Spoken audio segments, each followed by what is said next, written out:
Assalamualaikum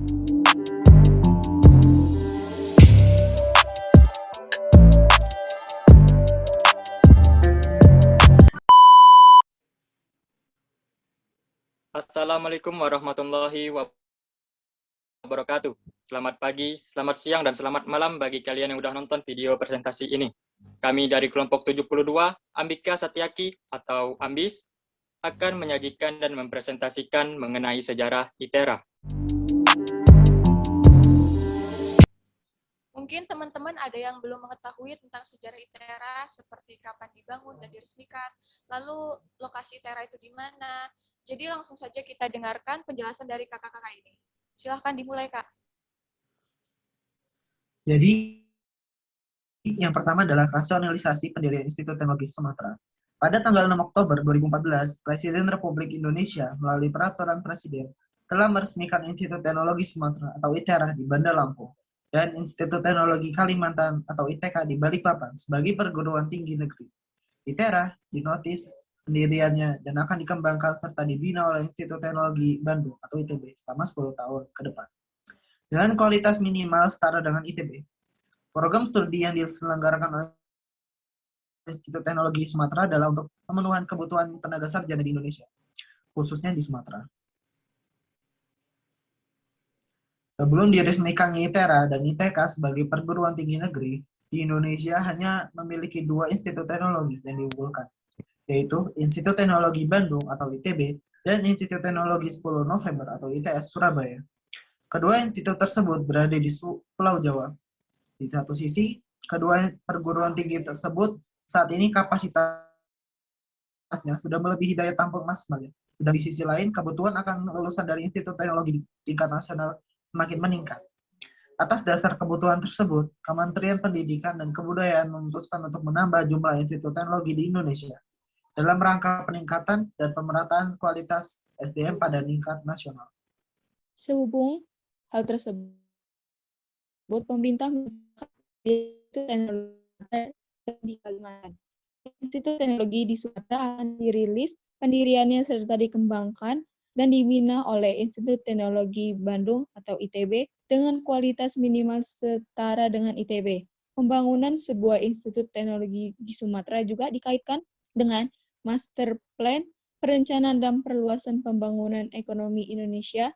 Disebutkan dalam dokumen MP3EI bahwa salah satu prinsip dasar bagi keberhasilan pembangunan adalah produktivitas, inovasi, dan kreativitas yang didorong oleh ilmu pengetahuan dan teknologi atau IPTEK, dan ini dipandang sebagai salah satu pilar perubahan. Dalam kaitan ini, pengembangan SDM yang unggul, berkualitas, menguasai IPTEK sekaligus memiliki karakter kewirausahaan yang baik menjadi sangatlah penting.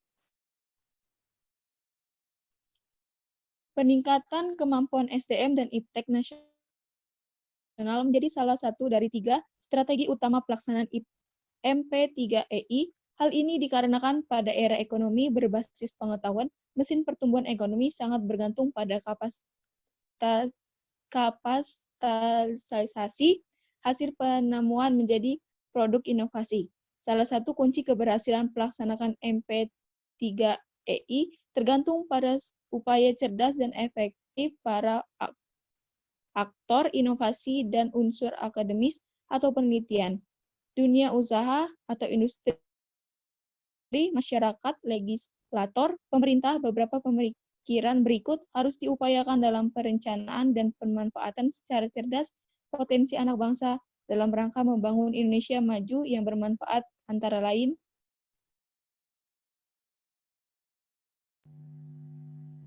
Yang pertama, menciptakan sumber daya manusia yang memiliki kompetensi, berkepribadian luhur, berharkat, dan bermartabat melalui pendidikan sains, teknologi, peranata sosial, dan humaniora yang berkualitas.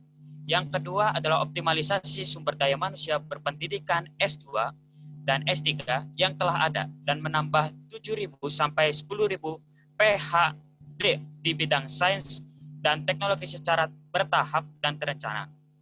Yang ketiga, pengadaan laboratorium berstandar internasional, baik di bidang ilmu-ilmu dasar maupun terapan di perguruan tinggi, lembaga litbang LPK dan LPNK, serta pusat riset swasta untuk kepentingan kemakmuran bangsa. Yang keempat, kerjasama internasional yang mendorong pemahaman dan penerapan ilmu pengetahuan dan teknologi serta pemanfaatan berbagai best practice yang sudah dikembangkan di berbagai negara.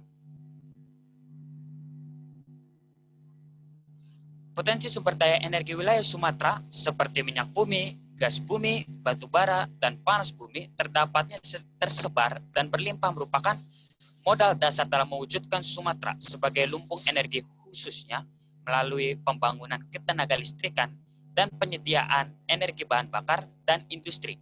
Seperti yang terlihat pada gambar di bawah ini, lebih tepatnya di samping ini, semua menjelaskan betapa berpotensinya wilayah Sumatera pada kandungan sumber daya alam tersebut.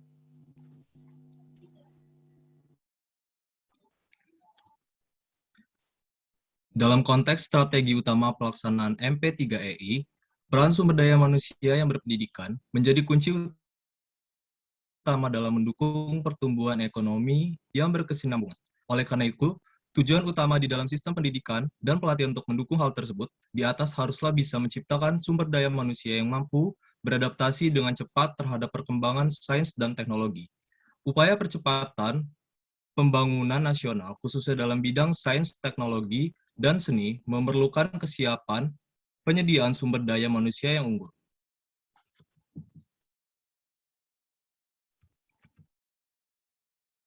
Untuk itu, Kementerian Pendidikan dan Kebudayaan memiliki program pendirian Institut Teknologi Negeri di Sumatera. Penyusunan proposal pendirian telah dilakukan pada tahun 2011. Institut Teknologi Sumatera tersebut telah ditetapkan akan berlokasi di Kota Baru, Kabupaten Lampung Selatan, Provinsi Lampung, sesuai dengan SK Mendikbud nomor 060-P-2012. Status penyelenggaraan perguruan tinggi tersebut akan ditetapkan melalui keputusan Presiden. Berkenaan dengan rencana tersebut, berdasarkan penugasan dari Kementerian Pendidikan dan Kebudayaan, maka pada tahap awal, sambil menunggu selesai pembangunan infrastruktur kampus, pengembangan dan penyelenggaraan akan dilaksanakan oleh Institut Teknologi Bandung, ITB, yang bekerja sama dengan seluruh pemerintah Provinsi Sumatera. Berikut adalah peta lokasi ITERA. Sekian, terima kasih. Baik, sekian presentasi dari kami mengenai sejarah ITERA. Semoga informasi tadi dapat menambah wawasan kita semua tentang ITERA. Terima kasih dan sampai jumpa.